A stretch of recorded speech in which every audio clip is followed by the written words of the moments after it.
No cabe duda de que los niños tienen una imaginación muy desarrollada. A veces ven cosas que no existen porque están dentro de su cabeza. Pero si a esa imaginación desbordada le unimos un escenario real, como puede ser una vieja cripta, le unimos un ventanuco a través del cual mirar y le unimos un par de cadáveres puestos de pie en una esquina, el asunto toma tintes sobrecogedores. Eso ocurrió a mediados del pasado siglo con este lugar en el que me encuentro, que fue conocido como la Habitación del Pánico. Bienvenidos a Málaga Misteriosa. Les habla José Manuel Frías. Comenzamos.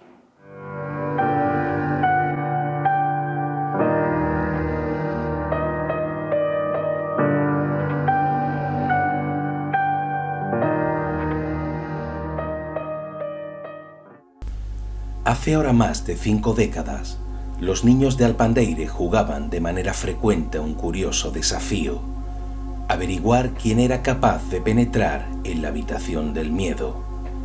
Se trataba de un pequeño habitáculo, una cripta olvidada llena de trastos viejos, en las entrañas de la iglesia parroquial, más conocida como la Catedral de la Serranía por su colosal tamaño. Y es que en esa siniestra habitación, motivo de pesadillas para los más pequeños, se encontraban apoyados en un rincón dos cuerpos incorruptos que causaban auténtico pavor. Gaspar, nos encontramos en la cripta de la iglesia de San Antonio de Padua y es una iglesia que ya de por sí es muy llamativa porque es enorme en comparación con el pueblo. ¿Cuál es la historia? Porque yo he leído por ahí incluso que en su momento fueron los propios panditos, el gentilicio de la gente de Alpandeire, fueron los panditos los que ayudaron a construir la iglesia. ¿Eso es así? A propósito de esto, hay una leyenda en el pueblo que dicen que había una señora muy adinerada que era la tía Florita. La tía Florita fue la que puso el dinero y los vecinos de Alpandeire pusieron el trabajo, pusieron animales para traer las tejas porque venían de un tejar que hay a unos 3 kilómetros de aquí del pueblo.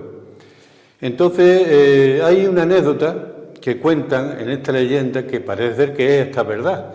Dicen que en un momento determinado los albañiles le dicen a la tía Florita: mira, no hay un duro más, así que se terminó la iglesia. Dice: no, mirad que abajo hay un pilón y veréis cómo la podéis terminar. Efectivamente, llegaron al pilón, estaba lleno de monedas y la iglesia la terminaron. Ha quedado un dicho popular en Alpandeire: eres más hondo que el pilón de tía Florita. Parece ser que se inauguró, porque también no hay ninguna documentación, se inauguró un 13 de junio de 1713. Por eso lleva el nombre de San Antonio de Padua. ¿Y dentro de la iglesia hay algún elemento que sea más llamativo que el resto? ¿Alguna tumba en particular? O sea, algo que atraiga la atención de los turistas cuando vienen. Sí, hay 2 o 3 cosillas. Está primero unos frescos del siglo XVIII, le llaman los angelitos músicos, porque cada angelito tiene un instrumento musical. Después está el sepulcro o la sepultura de un dominico que estuvo aquí de cura en el siglo XVIII y parece ser que salió de aquí los restos y los llevaron a la iglesia, porque este hombre parece ser que le pagó los estudios a un seminarista.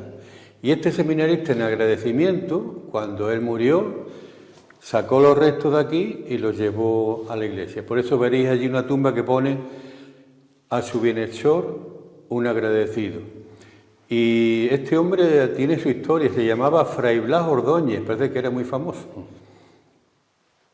Y bueno, nos encontramos en la cripta de la propia iglesia de San Antonio de Padua. De la cripta se tienen datos concretos de cuál es la época, si se construyó paralelamente a la iglesia o cuándo se descubrió.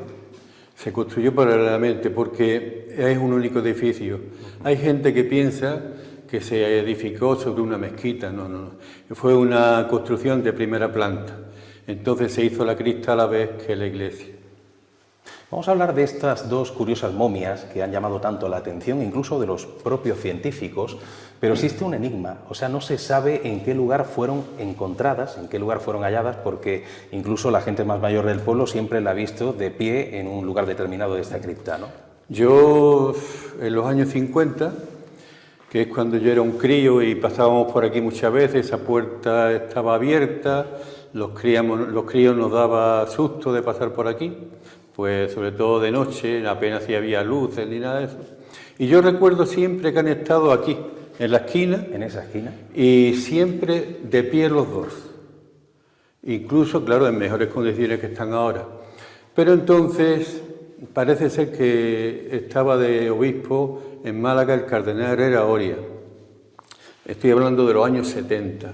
Y vio que no estaban en condiciones de tenerlas ahí siempre. Y mandó que se enterraran. Y al enterrarse, enterraron las dos en este nicho. Ajá. Y el cuerpo del hombre sufrió más deterioro que el de la mujer. Tanto así que parece que los músculos que tenemos en el fémur y demás están parecen como si fuera madera. Y entonces es porque la humedad le tiró más a él que a la mujer. ¿Y en qué momento se redescubren? Porque estás hablando de un obispo que indica que las momias tienen que ser enterradas para que estén, yo creo que enterradas de una manera un poquito más... Sí, después de los años 80, vino un sacerdote aquí de párroco y dije, mira, me la vamos a sacar porque le vamos a buscar un sitio decente. Y por eso están en ese sitio que ya vemos que es distinto a como estaban antes. Y entonces ya se exponen ahí al público para que la vean. Y desde el momento en el que se descubren o se redescubren, la gente del pueblo hacía alusión a una momificación artificial, porque da la impresión de que están momificadas y que no es natural. Pero de eso se ha hablado. Sí, se habla de dos hipótesis. Una, que puede ser una momificación natural por las condiciones climáticas que tiene el entorno. Pero hay otra que piensan que puede ser tía Florita, de la que os he hablado, y su marido, y que fueron embalsamados ya a base de ungüentos y otro tipo de cosas.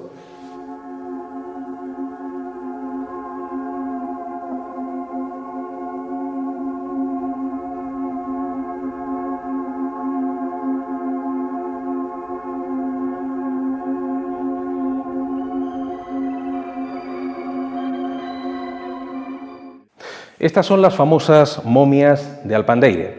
Se trata del cuerpo de un hombre y de una mujer que fueron encontrados dentro de esta cripta, enterrados conjuntamente y en un lugar privilegiado. Evidentemente, con el paso del tiempo, sus cuerpos han ido perdiendo capacidades, cualidades físicas, pero todavía se puede apreciar bastante bien la piel, la musculatura, los tendones, pero existe un gran enigma relacionado con su procedencia. Hoy día Alpandeire es un pueblo pequeñito perdido en la serranía de Ronda, con lo cual hace siglos lo era aún más. En aquel entonces, ¿quién tenía acceso a una momificación tan depurada? Uno de los sentimientos innatos en el ser humano es el miedo a la muerte. Sobre todo en la antigüedad, la muerte era un viaje en el que el difunto se trasladaba al más allá, y por ello, sus allegados intentaban que durante ese trayecto se preservara la identidad del individuo. El fallecido debía tener a su alcance todo lo necesario, como si el cuerpo físico fuera un reflejo del espiritual. De ahí proviene el ritual de los ajuares funerarios, que proveían al difunto de todo lo necesario para traspasar la frontera hacia el otro mundo: ropajes, comida, armas, amuletos. Lo mismo sucedía con el lugar de reposo eterno. Ya fuera dolmen, mastaba o tumba, el respeto por enterrar decentemente los cadáveres ha sido nexo de unión entre civilizaciones que por tiempo y espacio jamás llegaron a conocerse. Y ya desde hace miles de años surgió la idea de embalsamar o momificar a los que habían perecido, para que su cuerpo no llegara a descomponerse y se mantuviera en la medida de lo posible tal y como era en vida. Bueno, Gaspar, aquí tenemos a estas dos momias que son ya tan conocidas, se han hecho muy populares no solo en Alpandeire, sino que han traspasado fronteras, y vamos a intentar dilucidar cuál puede ser el origen, ¿no? Uno de ellos tiene que ver con un personaje del que hemos hablado hace un momentito, con relación a la construcción de la iglesia, que es la tía Florita, ¿verdad? Sí, sí. Tía Florita podía ser ella, porque esta mujer hizo mucho por el pueblo. La iglesia, por lo visto, la pagó ella, todos los gastos, y el pueblo le ayudó de una forma o de otra. Y entonces pensamos que una de las hipótesis es que fuera ella y su marido. Pero no ya una momificación a estilo egipcio ni nada de eso, sino una momificación que podía ser con ungüentos y otras cosas. De tía Florita, caso de que sea ella, que evidentemente no lo sabemos, ¿existen más datos, más detalles? ¿Existe algún documento? ¿Todo esto forma parte de la leyenda? No, por desgracia, no tenemos en la iglesia ninguna documentación. Nada. Solamente en la tradición oral, que nos dicen cuándo se construyó, nos dicen también a través de esta leyenda que la construyó esta mujer. Yo pienso que puede ser hasta verdad, porque una iglesia tan enorme en un pueblo tan pequeño, como no sea un mecenas que diga voy a construir esto para el pueblo, yo creo que de otra forma no se hubiera hecho. No tendría lógica, claro. Pues es un personaje, por lo tanto, interesante. La tía Florita podría ser ella, podría ser, como hemos dicho, su marido, pero luego también hay quien piensa, es otra de las hipótesis que se baraja, que podrían ser repobladores cristianos. ¿Esto se puede ceñir un poquito a la historia de Alpandeire o no? Sí, podía ceñirse porque, de hecho, después de la expulsión de los moriscos, vinieron aquí gente, no sé si fue de Galicia, y entonces podían ser, sí. Y tenemos un personaje que también es muy importante en el pueblo, creo que lo has mencionado antes, Diego Vázquez Otero, este gran historiador. Él en sus libros habla también de las momias, menciona algo, da alguna pista. Yo siempre he pensado que podía haber sido una profanación en los años de la Guerra Civil, pero ya él lo menciona en un libro que hizo en 1928. Por lo tanto, esa hipótesis ya la descartamos. Se habla de un sistema de momificación artificial. Claro, al hablar de eso estamos hablando de un Alpandeire en una época en la que ese tipo de conocimientos yo creo que era difícil que hubieran llegado aquí, salvo a través de algún tipo de grupo, de conocimiento ancestral, pero estamos hablando de un procedimiento que es muy costoso. Claro, ¿cómo se podría haber llegado a algo así? O sea, ¿qué tipo de personajes son los que tenemos aquí delante como para que se hubieran podido permitir una modificación de ese tipo? En aquellos tiempos yo creo que había también gente muy preparada, porque hablan aquí también las tradiciones orales siempre, porque de documentación no hay ninguna, pero que había gente muy preparada para estas cosas. En temas médicos y temas... Con lo cual tú piensas que realmente la modificación es artificial, que podría ser, por lo tanto, el personaje, la tía Florita, ¿no? Que sería algo también bastante curioso. Pero ¿qué piensa la gente del pueblo? O sea, si yo ahora mismo saliera a la calle y preguntara a la gente del entorno, primero, ¿conocen bien las momias? No, es que parece ser que no le dan demasiada importancia y entonces... Como algo que está ahí. Sí, ahí ya está, nunca han pensado ellos cómo podía ser.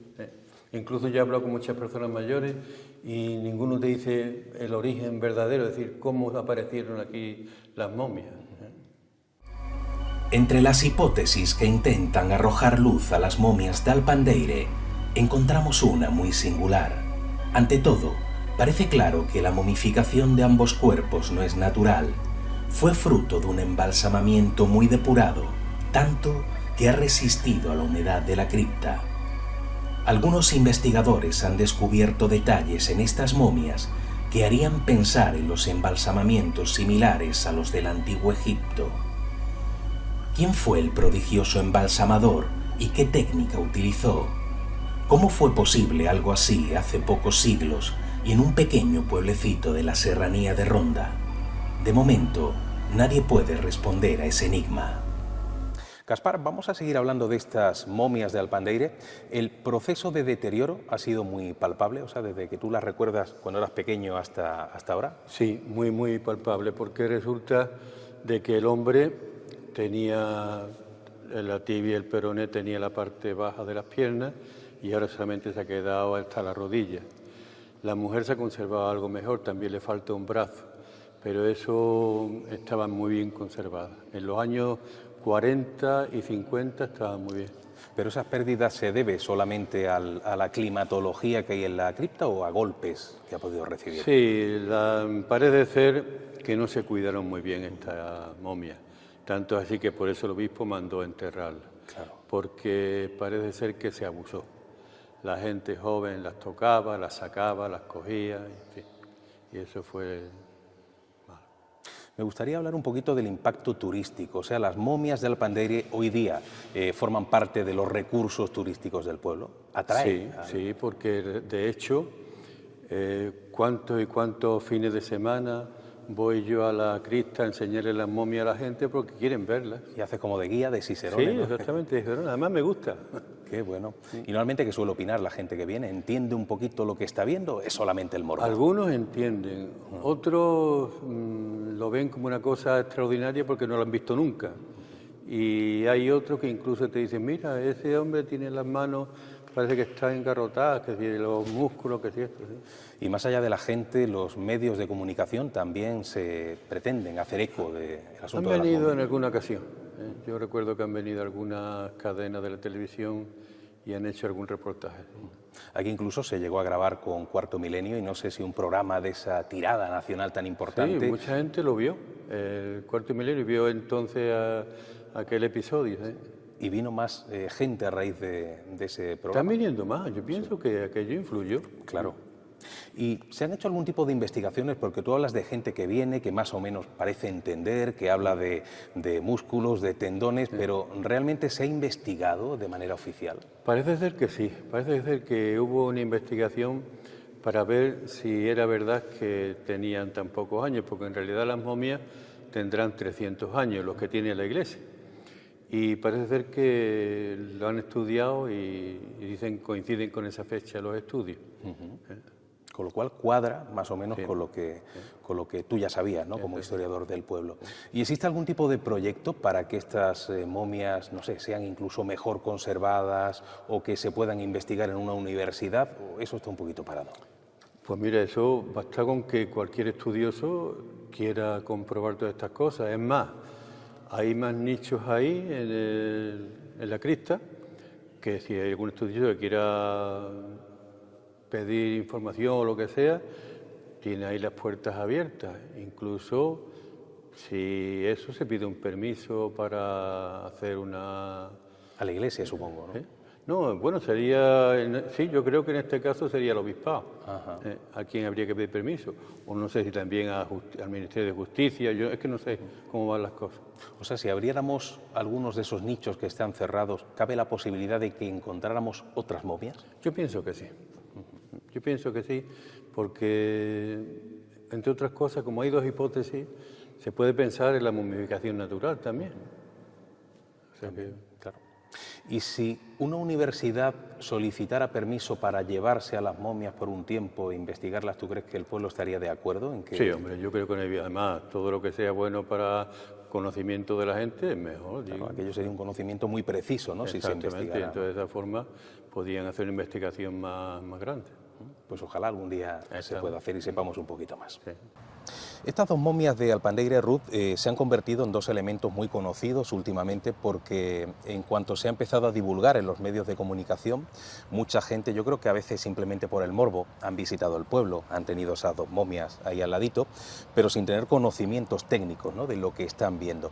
Y de hecho no hay un consenso. Hay algunos que piensan que es una momificación natural, otros que piensan que es una momificación artificial, que sería un poco la tesis más extendida, pero yo creo que contigo vamos a intentar llegar a una especie de consenso. Ante todo, ¿cómo se producen las momificaciones naturales? Porque es muy habitual eso de abrir una cripta, de sacar una tumba de un cementerio y encontrarte con un cuerpo que parece que no está muerto, que está casi dormido, ¿no? Sí. Me imagino que se tienen que dar unas condiciones específicas para que eso sea así, ¿no? Efectivamente, así es. Las momificaciones naturales se producen a causa de unas determinadas circunstancias climáticas y del ambiente en el que se encuentra el cuerpo. La primera posibilidad podría ser en una condición de frío extremo. El cuerpo se congela a 40 grados bajo cero y a esa temperatura ningún microorganismo puede proliferar, de manera que el proceso natural de putrefacción al que todos estamos destinados no se produce. Entonces, esta sería una posibilidad. Otra posibilidad sería el caso, digamos, inverso, contrario, que son unas condiciones extremas de alta temperatura, de muy poca humedad, un ambiente muy seco, que lo que haría sería evaporar el agua de los tejidos blandos del cuerpo, de manera que se preservan y, al igual que en el caso de la congelación, estos microorganismos no pueden proliferar. Con lo cual, la piel se convierte en una especie, digamos, con aspecto acartonado y se puede preservar así durante siglos. Estas condiciones cambiarían si las condiciones ambientales también cambian, es decir, si en el caso de la congelación de pronto hay una descongelación, o en el caso de un ambiente extremadamente seco, de pronto pasamos a un ambiente húmedo, volvería el proceso de putrefacción en cierta medida y las momias se destruirían. Claro. Y si queremos conocer un poco la diferencia entre una momificación natural, que son un poco las condiciones que tú has mencionado, y una artificial, ¿cuáles serían? O sea, para embalsamar un cuerpo, ¿qué tipo de vamos a decir, de actos hay que realizar? Porque todos pensamos en el Antiguo Egipto, casi siempre se habla de momificación, sí, y pensamos en las momias del Antiguo Egipto, pero no sé si el sistema de embalsamamiento es parecido en todas las culturas del mundo, o si hay una serie de nexos que sí son por lo menos comunes, ¿no? O sea, ¿cómo se embalsama un cuerpo de manera artificial? Pues de manera artificial hay varias maneras de embalsamarlo, siempre se utilizan productos químicos o algún otro tipo de acción. Por ejemplo, uno de ellos sería la radioionización, que sería aportar rayos X al cuerpo, con lo cual se detendría también ese proceso microbiológico. Otro sería, pues, por ejemplo, la corificación, que es muy poco conocido, que es un proceso de momificación artificial por el cual un cuerpo que está metido en una cámara de zinc o una cámara de plomo, al tener déficit de oxígeno, los microorganismos no se pueden reproducir tampoco y también se produce una momificación. El método que todo el mundo conoce, que sería el del embalsamamiento, también se puede hacer por secado, que es con productos químicos secar la piel y secar el cuerpo, y el embalsamamiento, como digo, que es el que se utilizaba en el Antiguo Egipto. Sí. En el Antiguo Egipto, la manera en la que se produjo, digamos que fue de una forma gradual. En el año 6000 a.C. descubrieron accidentalmente una momificación natural a causa del calor del desierto, de la sequedad del ambiente, de la arena caliente que calentaba los cuerpos, pero no era, digamos, una momificación bien hecha porque era de forma natural. Entonces, ya en el 3500 se encuentra en el Antiguo Egipto restos de resina y lino en algunas de las momificaciones y empiezan a momificar los cuerpos. El procedimiento que utilizaban realmente se basaba en unas cuantas fases. La primera sería la extracción del cerebro mediante una trepanación por la nariz. Luego se extraían todos los órganos del cuerpo, especialmente el hígado, el intestino, el estómago y los pulmones, que se colocaban en los 4 vasos canopos, que eran los 4 hijos de Horus en la cabeza. Eran unas vasijas de caliza y de alabastro, dependiendo del caso. Y luego lo que se hacía era procederse a rellenar el tronco del cuerpo, que se ha vaciado de esos órganos, se rellenaba con vendas impregnadas de sal de natrón. Esto era lo que se hacía a nivel interno, y luego a nivel externo se secaba el cuerpo al sol, a las extremas temperaturas que había en Egipto, y se impregnaban de cera de abejas y también resina de los árboles que tenían a su disposición. La cera de abeja hacía un factor muy importante porque es un producto natural que es absolutamente bactericida y mata todos los microbios y impide la putrefacción del cuerpo. Entonces, una vez hecho esto, se envolvían los cuerpos con tela de lino y ya en 70 días se finalizaba el proceso de momificación. Tú no has estado físicamente en Alpandeyre, pero sí has podido ver estas momias, por lo menos por medio de fotografías. ¿Y a ti la experiencia qué te dice? ¿Que estamos delante de 2 momias naturales o de 2 momias artificiales? Teniendo en cuenta que el ambiente de la cripta, eso sí, es un ambiente muy húmedo, que choca un poco con la tesis que antes comentabas, ¿no? Claro. Si las momias están a fecha de hoy en un ambiente húmedo, es muy poco probable que se haya producido una momificación natural, a menos que las condiciones climáticas dentro de la cripta hayan cambiado. Es decir, se produce muy frecuentemente que ambientes que en un momento dado eran secos se convierten en ambientes húmedos, con lo cual también se iniciaría un proceso, digamos, de degradación de las momias. Si el caso de estas momias es que el ambiente es húmedo, es muy poco probable, como digo, que se haya producido una momificación natural. Y luego a mí, observando las fotos de las momias, me ha llamado la atención el color oscuro que tienen, porque las momias del Antiguo Egipto tenían también un color oscuro a causa de esta cera de abejas, de estas resinas que se le untaban, y parece ser que ser una momificación natural el color exterior es un poco oscuro.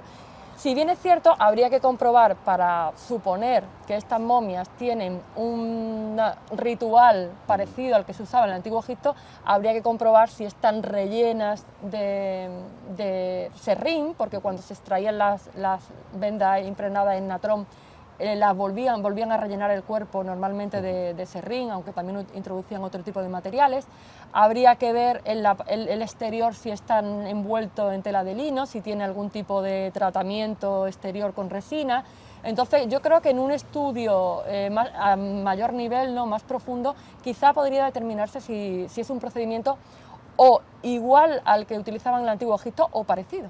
Porque puede ser que el sistema de momificación no haya sido exacto al del Antiguo Egipto, porque hay cosas que parece que no cuadran, parece que no ha habido una extracción de los órganos, pero sí puede estar inspirado, que eso es lo importante, en ese Antiguo Egipto, ¿no? Exactamente. Claro. ¿Y tú piensas que realmente, por una parte, son momias, vamos a decir, artificiales, pero el sistema de embalsamamiento con ese color, como tú dices, oscurecido de la piel, tú piensas que realmente se ha cubierto quizás con esa cera de abejas, que se ha utilizado sistemas, como antes comentabas, parecidos al del Antiguo Egipto, eso sí, ¿no?